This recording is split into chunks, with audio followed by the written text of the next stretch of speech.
not about washing the dirt on your skin, but a certain purification on a deeper level happens.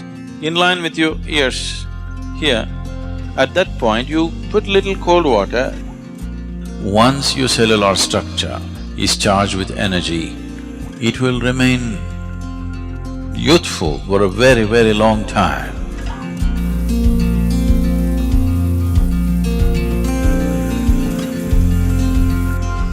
In most Indian languages, in common usage, the word hatha means being adamant.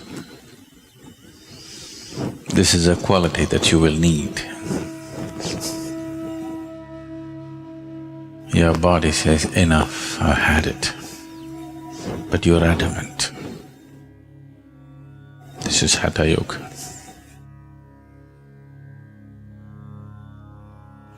Your mind says, I give up, I can't do this anymore. But you are adamant, you simply do it. So Hatha Yoga is about creating a body which will not be a hurdle in one's life. It will become a stepping stone, but not a hurdle, not a roadblock in one's progress of blossoming into his ultimate possibility.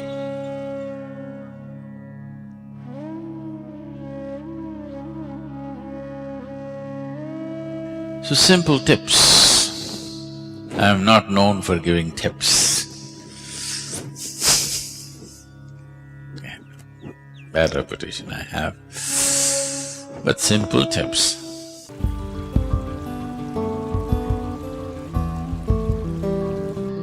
In the yogic culture,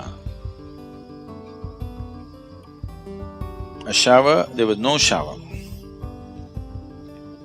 Bath always meant dip in the river. They always went to the river, dipped, come out and do it. If you do this, your muscles will be good. So, an alternate way of doing it is, usually in our homes, the pail that we use to pour water is this big. At least it has 4 liters of water. If you do this, the whole body, that's it, always… I'm not going to insist on this for the ladies, your hairstyles and everything, but always a bath means the first pail of water is on your head, always. Putting cold water on your body will shift the heat into your brain very rapidly, it should not happen. So this is why those who don't want to wet their hair, at least should take a little bit of cold water and put it… there's a point here. In line with your ears, here, at that point you put little cold water, immediately you will see a certain cooling happens in the head region. After that, you can have bath with just the body. But otherwise, you always… the first pail of water is over your head, not on your body. So what you do is, you fill the bucket and that's the best way to do it in the morning. The body should be immersed in water, that you're trying to create a simulated dip in the river, okay? At the same time, the whole body should be… at least the skin should be covered in water at the same time, not like this, like this, If you pour water, the whole body… the body should think you're taking it for a dip. So, if you pour like this, there is a certain coolness in the system and muscles become very flexible. Shower can do it too, if the shower is forceful enough, or at least if the volume of water is good enough, shower can easily do that.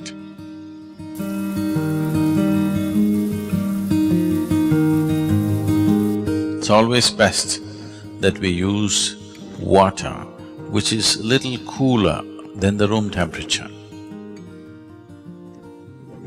Just a certain volume of water to flow over you, or to be immersed in a water which is cooler than room temperature. Because if this happens, one thing that happens on the surface is the cells, the epithelial cells will contract. When they contract, they open up all the pores. the pores between the cells will open up. The cells themselves have pores. We don't want that to open. That will open if you put it in warm water. If you dip your body in a hot water tub, the cells will open up and take in water. That is not always a good thing to do. You put the body in cold water, the cells will contract, the in-between spaces will open, and that's important for practicing yoga. Because we want the cellular structure of the body to be charged with a different dimension of energy. If the cells contracts and allow space and then you practice your yoga, then the cellular structure in the body is charged. Why one person seems to be far more alive than the other is essentially because of this. And once your cellular structure is charged with energy, it will remain youthful for a very, very long time. When people are thinking, why the old bugger is still not dead, you still feeling like you're 25.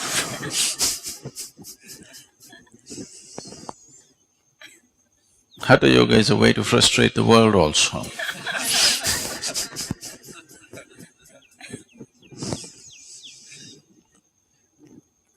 So, water which is cooler than the room temperature, in India, it is in South India at least, it's not so much of a problem, the water is always in that temperature, ideal place. But if you're in a colder country, if you're in a temperate climate, the water may be too cold, that is not good. The water must be, let's say, within 5 to 8 degrees centigrade lower than the room temperature, not more than that.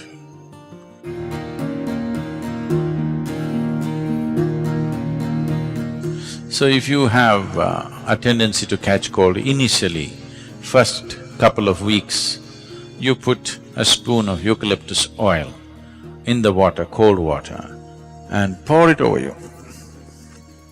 You will see your cold will go away, not because of the eucalyptus oil, just because of the cold water.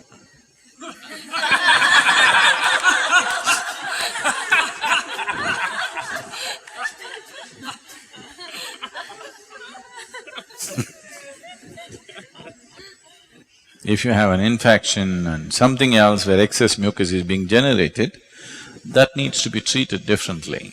But as I said, the water should be just somewhere 5 to 8 degrees below room temperature, not an excessively cold water, no.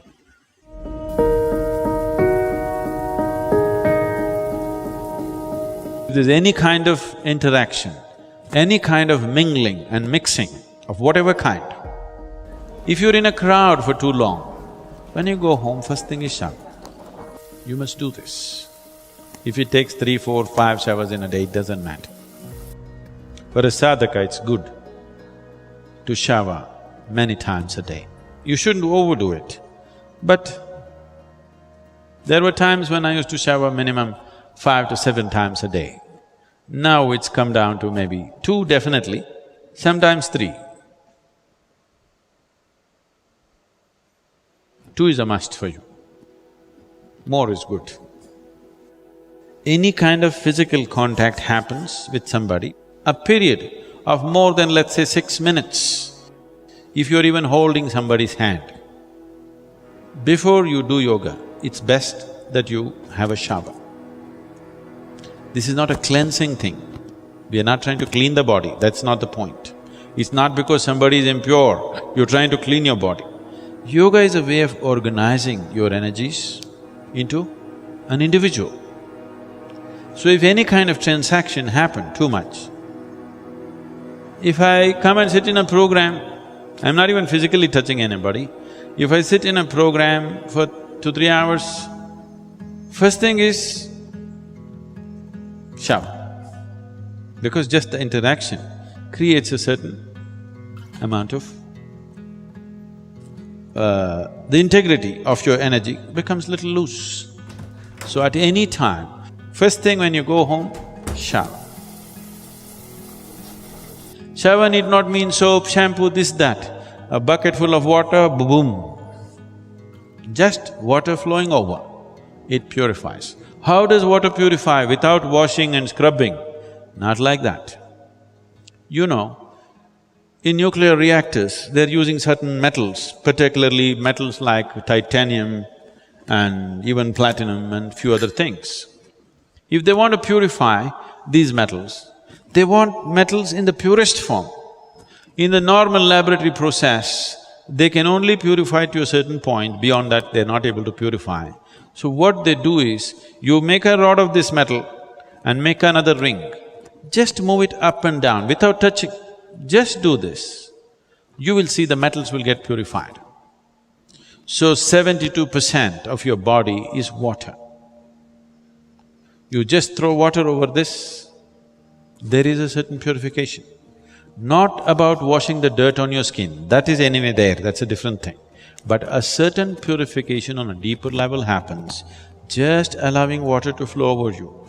Have you seen, suppose you are very tense on a particular day, when you go and stand under the shower, you don't want to come out, you want to just stay there for some time.